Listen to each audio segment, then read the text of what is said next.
ইসলাম 2 নম্বর হক দিছে মানুষের সম্মান বজায় করতে হবে, যে যেরকম তাকে সেরকম জায়গায় সম্মান করতে হবে। 3 নম্বর হলো মানবিক সমতার অধিকার। ইসলাম মানুষের সমতার অধিকার দিয়েছে। ইসলামের পূর্বে আরবের মধ্যে বিভিন্ন জাতির মধ্যে বিভিন্ন দেশের মধ্যে সমতার অধিকার ছিল না। বিভিন্ন জাতি ছিল, নিম্ন শ্রেণীর জাতি, উচ্চ শ্রেণীর জাতি। হিন্দুস্তানের মধ্যে ছিল নিম্ন শ্রেণীর জাতি, উচ্চ শ্রেণীর জাতি। নিম্ন শ্রেণীর জাতিরা উচ্চ শ্রেণীর জাতিদের সাথে বিবাহ দিত না, বিভিন্ন মাসকে খারাপ মনে করত। আরবের মধ্যে সফর মাসকে খারাপ মনে করত। বর্তমান জামানে দেখা যায় যে তারা মুহররম মাসকে খারাপ মনে করে, মুহররম মাসে বিবাহ শাদী দেওয়া মনে করে খারাপ। এটা খারাপ না, এটা ইসলামের আগের কথা। ইসলাম বলে কোনো মাস, কোনো জাতি, কোনো বংশ, কোনো রক্ত মাংস হিসাবে মানুষের বিবেচনা হবে না। আল্লাহর কাছে মানুষ বিবেচনা হবে। ইন্না আকরামাকুম ইনদাল্লাহি আতকাকুম, তোমাদের কাছে সবচেয়ে তাকওয়াবান যে হবে সেই আল্লাহর কাছে সবচেয়ে সম্মানিত। সুবহানাল্লাহ। আর ইসলামের পূর্বে মানুষ বলতো যে সাদা সে দামি, যে কালো সে দামি, যে আরবি সে দামি, যে অনারবি সে দামি না। সাদা কালোর ডিফারেন্স করতো, পার্থক্য করতো। কালো বর্ণ যে সে দামি ছিল না, সাদা বর্ণর যে সে দামি ছিল, যে আরবি সে দামি ছিল, যে আজমি আরবি না সে কোনো দামি ছিল না। ইসলাম বলে আরব হোক অনারব হোক, কালো কুসরি খাচ্ছি গোলাম যদি হয়, কিন্তু সে যদি তাকওয়াওয়ালা হয়, আল্লাহর কাছেই তাকওয়াওয়ালা কালো হাবশি গোলামের দাম সমস্ত পৃথিবী থেকে বেশি। সুবহানাল্লাহ। এই জন্য বেলাল হাবশির দামও বেশি হয়ে গেছে, যে বেলাল কালো ছিল, বেলালের ভিতরে তাকওয়া ছিল। ইসলাম বলে তাকওয়া যার ভিতরে থাকবে, আল্লাহর ভয় যার ভিতরে থাকবে, সে কালো হোক, যেই শ্রেণীর মানুষ হোক, তার দাম বেশি থাকবে। এই সবগুলো বলতে গেলে অনেক সময় লাগবে, বলা যাবে না। এই আস্তে আস্তে ধারাবাহিক ভাবে আলোচনা করতে হবে। ইসলাম এরকম অধিকার দিয়েছে, ইসলাম মানুষকে এরকম শিক্ষা দিয়েছে, এরকম আখলাকের অধিকার বানিয়েছে। ইসলাম এরকম ইনসাফ কায়েম করেছে, এরকম বিচার ব্যবস্থার কায়েম করেছে। ইসলাম বলেছে যদি আমার সন্তানও ইনসাফ না করে, জুলুম করে, অত্যাচারী হয়, তাহলে তার বিরুদ্ধে ইসলাম অ্যাকশন নিয়েছে। সুবহানাল্লাহ। মক্কা বিজয়ের পর এক গোত্র মেয়ে চুরি করলো। ইসলামের আইন হলো যে চুরি করবে তার হাত কাটা। আল্লাহ রসুলের কাছে আসি, ইয়া রাসূলুল্লাহ, এই বংশটা তো সম্মানিত বংশ, তার হাত কাটবেন কিভাবে? তাই কোনোভাবে সামঞ্জস্য করে দেওয়া যায় কিনা?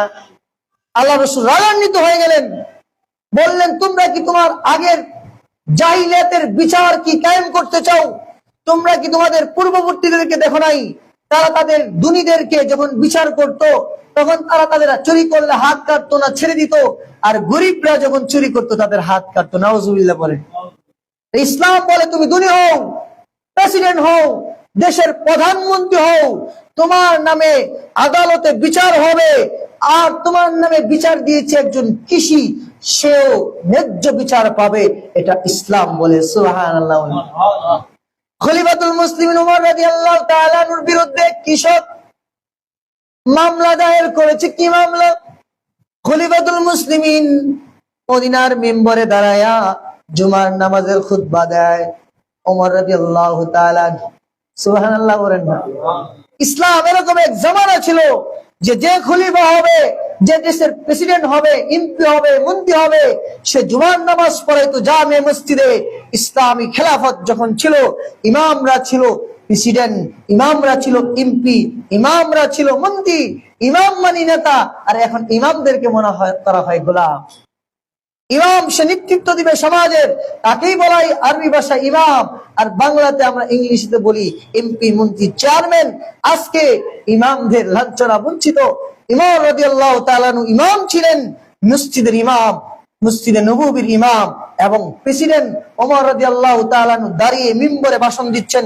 এক কৃষক দাঁড়িয়ে বললেন, খলিফা আমেন, মিম্বরে ভাষণ দেওয়ার আগে আপনি বলুন, আপনার দেহে যে পোশাকটা আছে, আপনার শরীরে যে জামাটা আছে, রাষ্ট্রীয় কোষাগার থেকে তো সবাই ধরেন 2 গজ করে কাপড় পাইছে, আপনার তো লাগে 3 গজ।